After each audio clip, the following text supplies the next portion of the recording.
저대 디베이트에 오신 것을 환영합니다. 2024년 모건 스탠리 보고서는 하나의 사실을 명확히 했죠. 바로 대한민국이 1인당 명품 소비액에서 압도적인 세계 1위를 차지했다는 겁니다.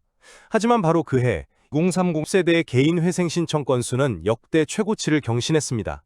팔릴 50만 원짜리 샤넬백을 36개월 할부로 손에 놓고 그 영수증과 함께 파산 신청서를 내미는 것.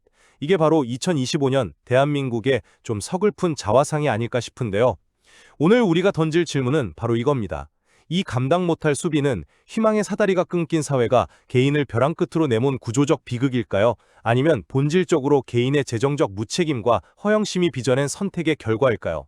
저는 사회적 환경이라는 그 거대한 배경을 무시할 수는 없지만요. 결국 파산에 이르는 과소비는 개인이 내린 비합리적 선택이고 그 책임 역시 개인에게 있다는 관점에서 이야기를 풀어가 보겠습니다. 저는 정반대의 시각입니다. 이 현상은 희망을 잃어버린 사회가 개인을 몰아넣은 절망의 소비이자 우리 사회의 구조적 문제를 드러내는 일종의 통증 지수다라는 관점에서 오늘 이야기하겠습니다. 제가 먼저 시작해보죠.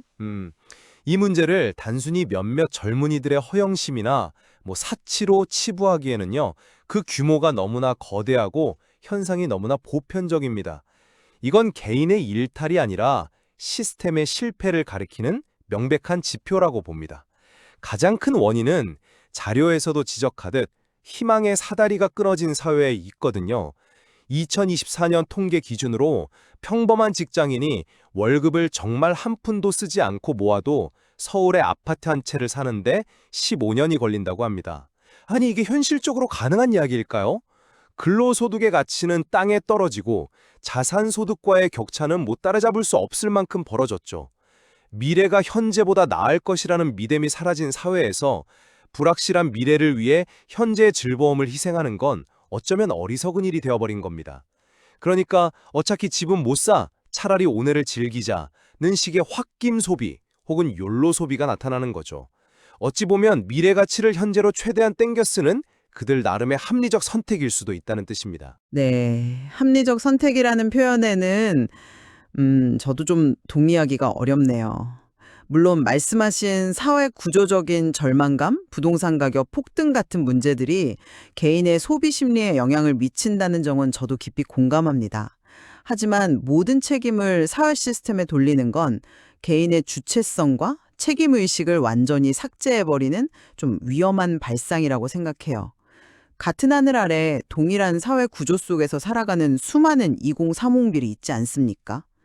그들 모두가 명품에 목숨 걸고 파산으로 내몰리지는 않죠. 자료에 명시된 이른바 가짜 부자들의 구체적인 행동 패턴을 한번 들여다볼 필요가 있어요. 예를 들어서 누가 봐도 명품인 걸 알 수 있는 빅 로고에 대한 강박적인 집착, 매 시즌 나오는 신상에 대한 맹목적인 추종, 그리고 결정적으로 이율이 18%가 넘는 카드 리볼빙 서비스를 아무렇지 않게 사용하는 행태, 이걸 어떻게 사회 구조 탓으로만 돌릴 수 있을까요? 이건 명백한 개인의 비합리적 선택이자 기본적인 재정관리 능력의 부대를 보여주는 증거인 거죠. 하지만 그 재정관리 능력을 마비시키는 환경이 있다는 걸 간과해선 안 됩니다. 두 번째 원인이 바로 초연결 사회가 만든 비교의 지옥입니다. 우리는 잠자는 시간을 빼고는 거의 24시간 내내 SNS를 통해 타인의 삶을 들여다보잖아요. 그런데 SNS에 전시되는 삶이라는 게 대부분 가장 화려하고 행복한 순간들이지 않습니까? 친구의 해외여행, 동료의 신상백, 인플루언서의 호화로운 파티. 이 거대한 비교의 무대 위에서 나만 뒤처지고 있다는 불안감과 박탈감을 느끼지 않기란 거의 불가능에 가깝습니다. 이 지옥 같은 비교 경쟁에서 살아남기 위해 자신의 가치를 가장 손쉽고 빠르게 증명하는 수단이 바로 명품 소비가 된 겁니다. 이건 생존 전략에 가깝다고 봐야죠. 생존 전략이라는 표현은 저는 좀 과하다고 봅니다. 자료에 나온 구체적인 사례를 한번 보죠. 월실 수령액 320만 원인 직장인이 매달 65만 원씩 적자를 보면서까지 벤츠 E클래스를 유지하고 명품을 구매합니다. 이게 과연 사회가 강요한 생존 전략일까요? 아니면 개인의 잘못된 우선순위 설정 문제일까요? 또 다른 인터뷰에서는 밥 먹을 돈을 아껴 립스틱을 사고 난방비를 아껴 스카프를 샀다고 말해요.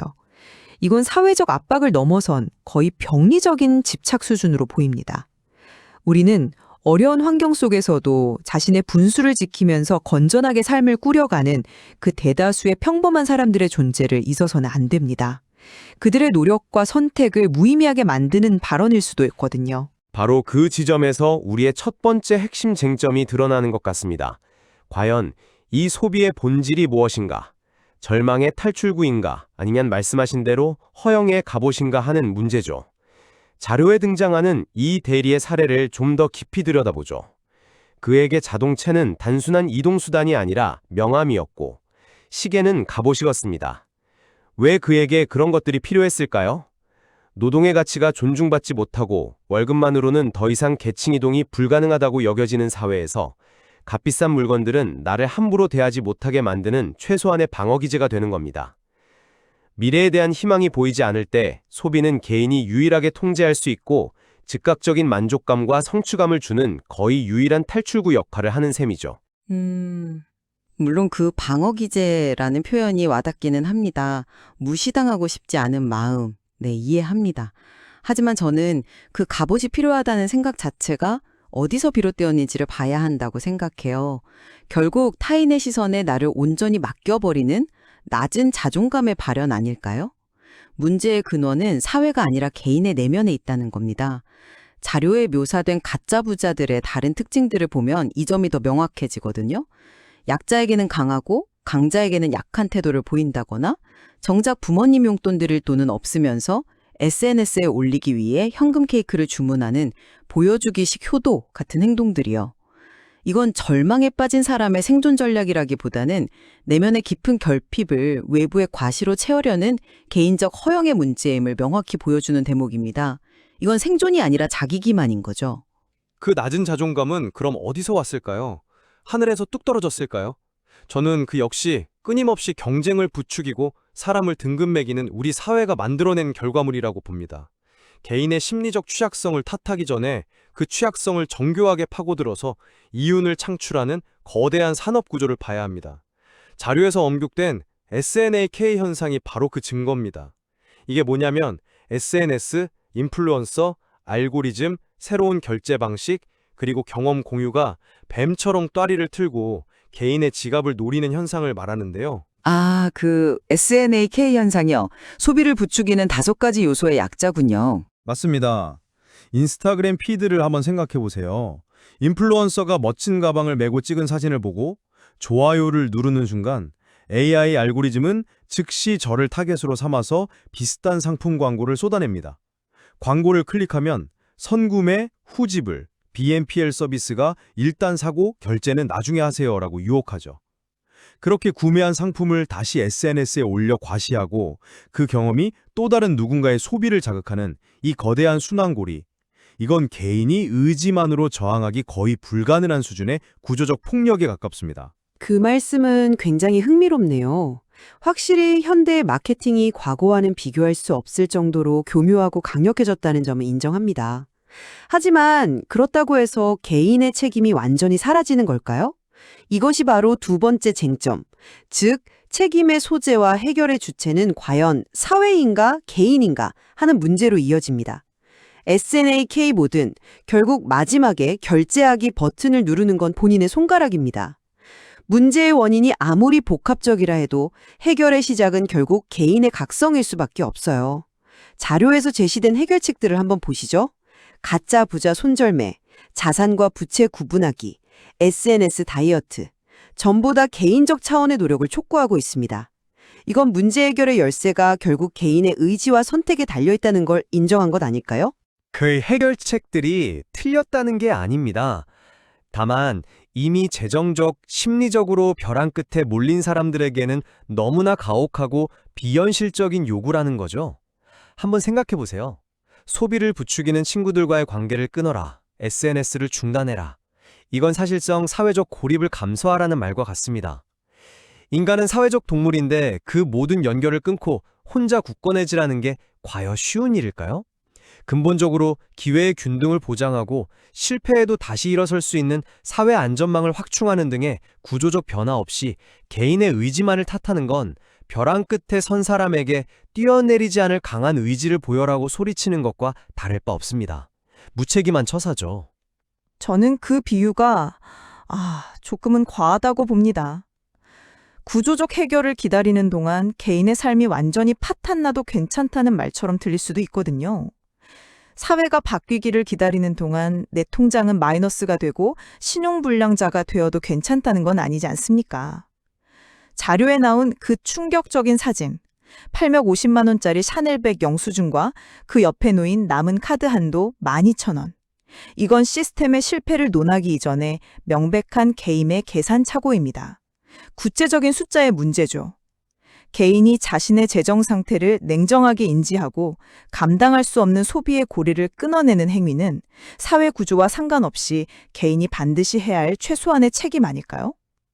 구조적 변화는 물론 필요하지만 그것이 개인의 책임을 면제해주는 만능 열쇠가 될 수는 없습니다. 최소한의 책임이라는 말은 그 책임을 질 수 있는 최소한의 여건이 보장될 때 의미가 있는 것 아닐까요?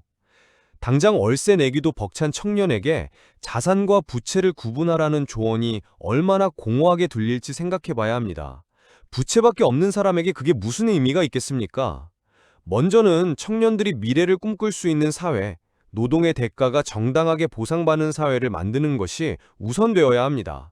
그런 환경이 조성된다면 굳이 비싼 명품으로 자신을 증명하려는 사람들도 자연스럽게 줄어들 겁니다. 하지만 환경이 바뀔 때까지 마냥 손 놓고 기다릴 수는 없는 노릇입니다.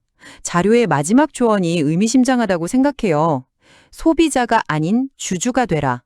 이 말은 결국 어려운 환경을 탓하며 주저앉을 것인지 아니면 그 안에서 다른 길을 적극적으로 모색할 것인지에 대한 선택은 오롯이 개인의 몫이라는 점을 시사합니다. 타인의 브랜드를 소비하며 내 자존감을 빌려오는 대신 나 자신의 가치를 만들고 투자하는 방향으로 관점을 전환하라는 강력한 촉구죠. 이것이야말로 진정한 의미의 갑옷을 만드는 과정 아닐까요? 오늘날 대한민국 2030의 명품 과소비 현상은 개인의 사치나 허영이라는 단어로는 다 설명할 수 없는 복잡한 사회적 절규에 가깝다고 생각합니다. 이를 개인의 실패로만 규정하고 의지박약을 탓하는 것은 문제의 본질을 외면하고 고통받는 개인에게 모든 책임을 떠넘기는 손쉬운 해결책일 뿐입니다. 우리는 왜 이 젊은 세대가 값비싼 명품이라는 가면 뒤에 숨어 부자인 척이라도 해야만 했는지, 그들을 벼랑 끝으로 내몬 우리 사회의 구조적 모순을 먼저 성찰해야 할 의무가 있습니다. 사회적 압박이라는 거대한 담론 뒤에 숨어서 개인이 마땅히 져야 할 책임까지 회피하게 해서는 안 된다고 봅니다. 어떤 어려운 환경 속에서도 자신의 삶을 지키려는 노력은 가능하며 그 핵심은 자료에서 지적하듯 자산과 부채를 구분하는 재정적 지성과 타인의 시선에서 자유로워질 수 있는 내면의 단단함입니다. 사회가 바뀌기를 하염없이 기다리기 전에 부자인 척하는 무거운 가면을 벗어던질 용기를 내는 것, 그 시작은 결국 자기 자신에게서 찾아야 합니다. 결국 이 현상은 사회라는 거대한 캔버스와 개인이라는 아주 섬세한 붓터치가 함께 그려낸 대단히 복잡하고 다층적인 그림인 것 같습니다. 사회적 구조의 압박이라는 거친 배경색 위에 개인의 욕망과 선택이라는 세밀한 선들이 겹쳐 있는 모습이죠. 맞습니다. 어느 한쪽의 시선만으로는 이 그림의 전체 모습을 온전히 이해하기란 불가능할 겁니다. 오늘 저희의 이야기가 정답을 제시하기보다는 자료가 던지는 날카로운 질문들을 통해 청취자 여러분 각자의 시선으로 이 시대의 좌우상을 더 깊이 들여다보는 계기가 되었기를 바랍니다.